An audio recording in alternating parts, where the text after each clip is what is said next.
Hello, everybody. It's Heather with the Leadership with Heart podcast. And today I'm particularly thrilled to have Kizzy Parks on. She was someone who was actually referred, came to me, not referred, came to me from, I think I say this, sometimes it's the firms that are for PR for different folks. And they think, oh, this person would be great. I've listened to your show. And that's what happened. It was a very unique pitch that her representative made. And it was compelling. And then I read all her background and then I saw her success. And I'm like, oh my gosh, I knew you all would want to hear her. So that's why you're here, Kizzy. Well, thanks. I love it. I'm so happy to be here, Heather. And hello to all the amazing listeners and viewers.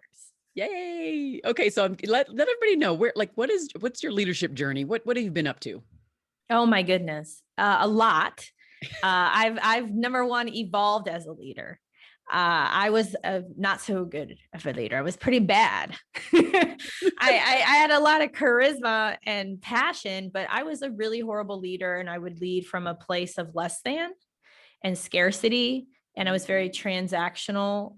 And so over the years, that's all changed. And I've really grown into who I am now and being way more confident and coming from a place of plenty and love and light and just giving unconditionally to give instead of to expect something in return. So it's been a cool journey because it also plays out with the businesses that I own and just my overall well-being. Ooh, tell us more about that. So what do you do from a business perspective, or what's been kind of your trajectory, I guess, from as a leader? So when I was in graduate school, because I have a Ph.D. in industrial organizational psychology, I had different side gigs. So I would analyze data, like employee data, like, those annual employee surveys. I like working here. I would refer this company to a friend. I would analyze that kind of data and complete PowerPoints for firms. I also taught online as a 1099. So I had this sole proprietorship. And then I also would provide services to this consulting firm. So at the tail end of my PhD program, I was a research fellow at now Patrick Space Force. And I was asked if before I graduated, would agree to stay as a government contractor. I didn't really have any idea what that meant. Like, I saw other government contractors while I was there, but I was like, okay, because I knew it was going to be entrepreneurial. Ever since I was a little girl, I always knew. And so I thought, okay, well, I'm going to run with this, but I'm going to grow this into a business. I'm not just going to be a contractor that sits here 40 hours a week. Like, I'm going to have multiple clients. And so at that time, I started to pick up additional federal government clients, and I partnered with a firm and picked up Fortune 500 clients. So we provide a lot of training, development, professional services, staffing to the federal government. But there's some other you got another background there that you didn't talk about, right? Which is kind of interesting. There's some common name things that maybe we've eaten before that you had something to do with. Was it something about, what'd you say? With FUNYUNs? Yes. Oh my goodness. So yes. Oh my gosh. Am I the only one visualizing that like lime green bag? Oh my gosh. And I can smell them. You got to tell everybody. I love FUNYUNs. So when I was a little girl, like elementary school, I lived in Danville, Illinois. And my friend Rhea had a house that was like right up against this alley by a golf course. And it was like littered with golf balls. But I knew the value of golf balls because my grandmother golfed. So I would take the golf balls home, clean them, keep the really good ones for her, of course, for grandma. And then I would resell the other ones through the fence to golfers and take the earnings and buy FUNYUNs and Nutty Bars at the corner store. So that was like my first kind of journey into being an entrepreneur. And I want to add that I think this is something that's very special and I discovered later in life. So I'm adopted, and come to find out my birth mother, Teresa, that her father, my grandfather Garzaloni, he and his brothers started a golf course in Western Michigan.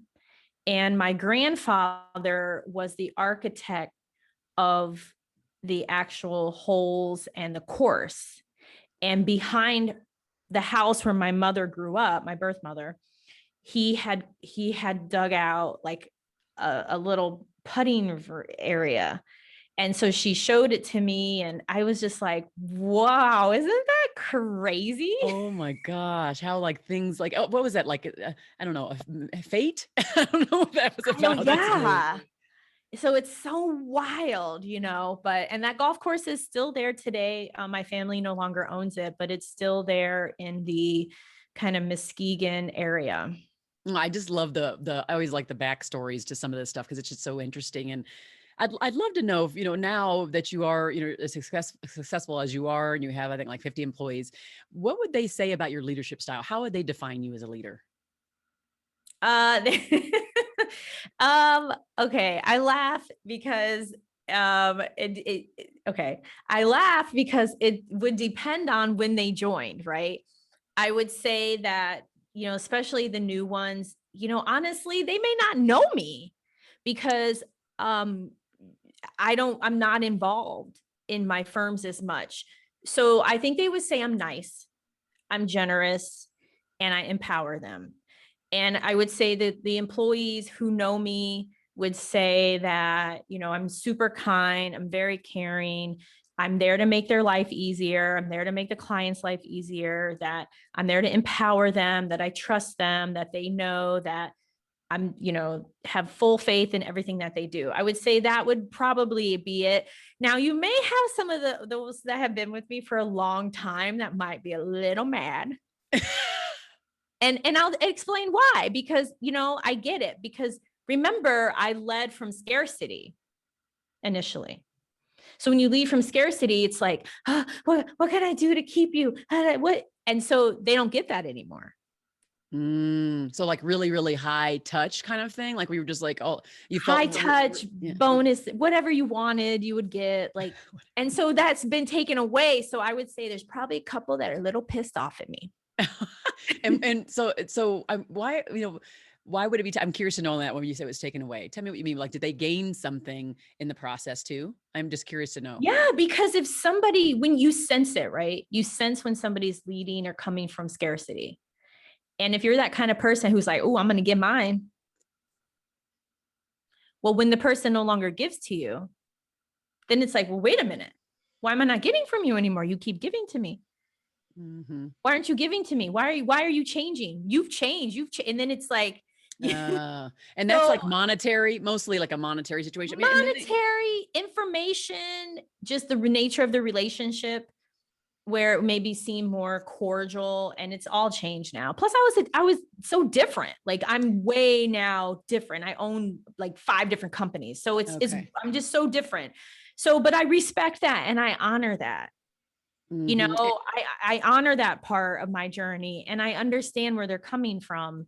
And so to help resolve all of that, we have something in place called quality reviews.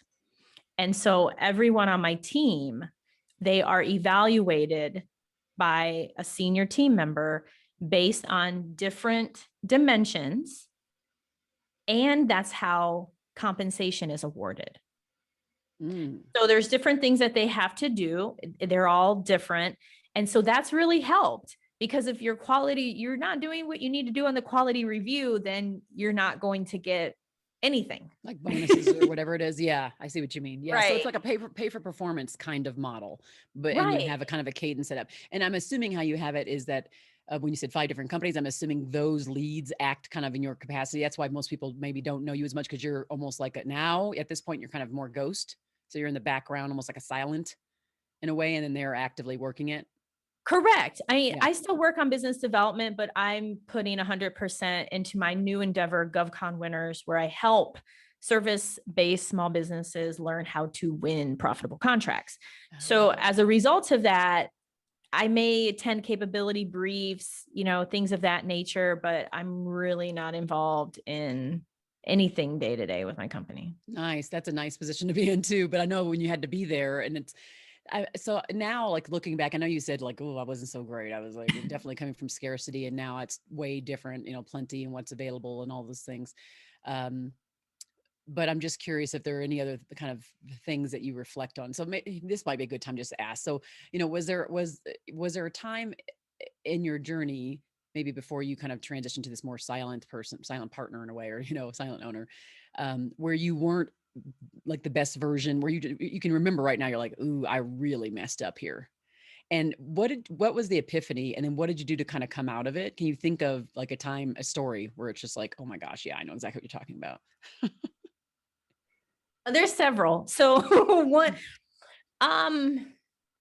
oh man, there's several. So one was, I'd hired someone because I really wanted to grow the training area, and I didn't have anything in place to check on that person. There were no checks and balances. And so they would say, they basically were like, don't worry, trust me, go, you live your life, you focus on business development, don't worry, I got everything. Oh my gosh, I got this meeting, Kizzy, I'm so busy, we need to hire more people. And so I blindly trusted this person, right? And so because this person had corporate experience, and I thought, oh, again, scarcity, like, oh, they have something I don't have. And it doesn't matter. You don't need corporate experience. But at the time I thought like, oh, they have this thing I don't have. So let me pay for their whomever to make them lunch every week. Let me give them this virtual office. Let me pay all this office stuff that they need. And yeah, I know. Heather just gave me a look. So that's why I said, yeah, I know. Listen, there's nothing to hide, I'm letting you know I messed up. So I'm going along with all of this. And I'll just say there was a moment when, in my opinion, God opened my eyes, because this person would tell me like, everything is great and this is great. And I'm just like, oh, okay. Like, it's great. And there was this moment where something happened and my whole soul was like, oh my God, this person's conning me. So let me tell you what I found out. What I found out is really the person is a narcissist. The person was toxic. The person was basically verbally abusive to the people who reported to them. That this person purposely did things to prevent people from talking to me. So this person would say like, don't go to Kizzy because I talked to her first thing in the morning, last thing at night, anything you tell her, she's going to tell me. So you don't go to Kizzy, you need to go through me. I didn't know that. Right. So it's a form of control, right? So after this epiphany happened, I went to someone and I said, I have a feeling something's going on. Can you share? And then they shared and I was like, oh goodness. So not only did that surface just how horrible this person was to people on my team, but this person also was as equally, if not worse, with the clients. So I lost one contract because the person would say like, oh, I'm meeting with them. Oh, I'm doing this. And then after the fact, we went through their email and yeah, they weren't doing any of it after they were terminated. And so the second contract I lost. So in total, I lost probably well over 200,000 as a result of this person. And thankfully, blessings came out of it. And we were able to turn things around with the other contract. But it was that moment where I was like, oh my gosh, like I really let this all happen. And so it was a huge, huge moment for me. And that's really what kind of started my transformation. There are other pivotal moments too, but that was one of many hiccups in this journey. There are many. So your lesson was kind of like, what did you, the main takeaway on that for you? What was that? There's several. One is you have to have accountability. That's why we have the quality reviews, because you got to take the personality out of it. And it's easy to say like, oh, that person was there for me and that person's nice and that I met that person's family. Yeah, but you got to take that out. It's business. Yeah. And so, and then the person purposely, now looking back, manipulated me. So, the other big takeaway was, as far as what to offer to people, not to give them the stars and the moon and the sky and a spoon and a fork and a knife. like there's no need for all that craziness, And so, I learned that. And then the third thing I learned was the value of making sure I'm always available. So for instance, we use Slack, I text, I WhatsApp, I'm on Telegram. I'm everywhere. I'm on Discord. I'm on freaking Twitch. I mean, you can always get me. And so now that, the team knows, I mean, not just like today now, but yeah, I purposely was like, okay, everyone, you can come to me. Don't hold back, share information with me. Let me know what's going on. And that actually really, that kind of transition really paid off because I don't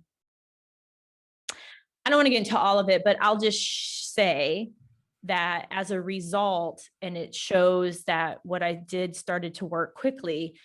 I had an employee share something that I didn't know was going on with a client. And it led to a couple people being terminated at the client's side. Wow. So I pride myself on that. And my right-hand person, Lori Davis, is phenomenal. She's our director of getting things done. And so we have a very, very open door, open communication. People say that. No, we really do. So that was my biggest lesson is I got to know what's going on because everybody's virtual. They've been virtual before COVID. They're virtual after COVID. And so how I need to know, because I never want what happened before with that toxic person to ever happen again. Yeah. And it's the idea of like protecting your team members from like the environment, like from customers or from whatever it is, like protecting them. And you can't do that if you don't know. And so of course if you maintain that foot, that toe near it, like always not being so removed, not too removed, because you got to know. But I think like in your case, obviously the model is so different than maybe what you would have in a normal corporate environment where there probably still would be quite a bit of oversight on at least the 5 leaders of those 5 companies. And then you may have like an annual town hall per company or something like that, so that you're discussing certain things. And, again, but it all depends on the model you have. And so, it's definitely different. Yours is a unique one for sure. So I am curious for those who are listening right now, if there are any leaders at a crossroads, like they're at a place, they're at the place where you're at. Maybe it's an entrepreneur, maybe it's somebody who's, leading as a manager in a company, and they need a little extra oomph to get through the week, or they need some motivation or some, I don't know, what would be some pearls of wisdom you might leave them with to just ponder on and think about maybe for this next part of the year? I'm one where my go-to is like overeating cookies. So, I mean, that kind of helps. I don't know about for y'all listening, but, here's what really helps me, because there have been many moments, even of recent, different things happen in life, and we all have our moments, right? And the thing that really, really helps me, there's 2 things that help. One is I firmly believe, and I'm going to share this with you, and I firmly believe this is not just a saying, like I really live this, that everything is possible. I firmly believe that. When I think about my life journey, I think about the life journey of those that we come across or those that are in the news or famous, and we know about their remarkable journeys and accomplishments. I firmly believe everything is possible. So with that said, whatever issue you are overcoming or you're handling is going to work itself out, and to pay attention to the lesson. Because especially as an entrepreneur, there's no guidebook. There's no handbook. The way I operate is different than how you operate. Does that mean one of us is right and one of us wrong? No, it doesn't mean that at all. And so these are my journeys. These are my experiences, and the same for you. So get ready for that amazing breakthrough, because at the end of it, everything is possible. So something amazing is going to come out of it, or you're going to learn something to take you to that next level. So definitely hold on to that. And then the second thing, I incorporate this, and again, you have to work with your schedule and your resources. I give back a lot. And I'm not just talking about financially. I'm talking about my time and to help those. So for instance, somebody approaches me on LinkedIn. Hey, I would really love to talk to you. Why not? Why not? Why not? Instead of, well, don't you know, I'm an entrepreneur. I'm a leader with this company. How dare you contact me on LinkedIn? Are we connected? I mean, you know, you might want to take that approach, but I don't. So I give. It's like, hey, you want to talk? Let's talk for 30 minutes. I have a mentor right now with the Association of Training Development. We meet every week and I love it. It's phenomenal. I connected with a legal defense fund locally and volunteering with them monthly. Sometimes, okay, I'm going to share this and this is going to sound crazy, but this helps me. And I'm not saying y'all need to do this. I'm just saying, because that question was asked. I enjoy picking up trash in my neighborhoods. So I have these industrial trash bags and I have a little trash grabber. I'm very serious. And I go and pick up trash. And I do it because I care. And I don't do it. I don't put it really on social media. I TikTok about it a little bit just to bring awareness to people. That's the only reason I even do that. But it feels so good to just help and know that you've helped with absolutely nothing in return. Mm. And so, but what it does, and the reason I share all this, it takes you outside of yourself. That's the purpose of this. It takes you outside of that obstacle, that journey, that drama. So you realize, oh my gosh, I didn't realize this street was so dirty, or, oh my gosh, this is so cool. This person contacted me on LinkedIn and I was really able to help them. And look, now they got a new job or whatever. Like it feels so good to just step outside of it because you get so caught up and you think about it and you sleep and you wake up and you think about it. So it's good to just let all that go and to find what works for you. I love that. Yeah, that's that idea of like social responsibility, particularly when you've reached like the level of success you're at. I think it becomes even more prominent, or even like when you think about the folks that are like the billionaires, it's like at this point they're like, there's really not much, like the goals are there, I've already achieved them.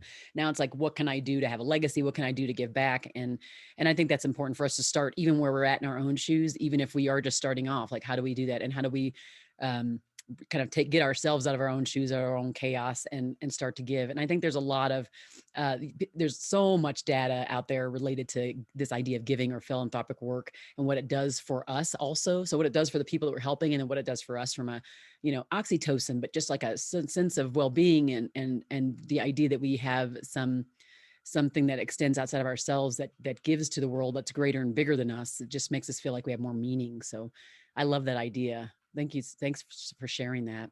Yeah, anytime.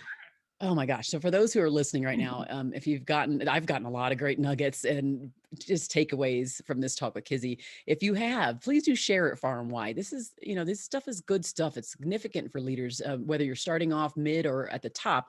You can learn so much from hearing the leaders in the show. And also don't forget to go write a 5-star review on Apple Podcast or wherever you listen, because it helps other people find it, because the algorithm helps other people find the show, getting all the good content. Kizzy, this has been great. I mean, really a wonderful conversation. I've learned so much. Thank you just for all the wisdom you've imparted on us today. Oh, thank you so much, Heather. This has been awesome. I'm so grateful. Thanks everybody too for listening to the Leadership at the Heart podcast. Be well.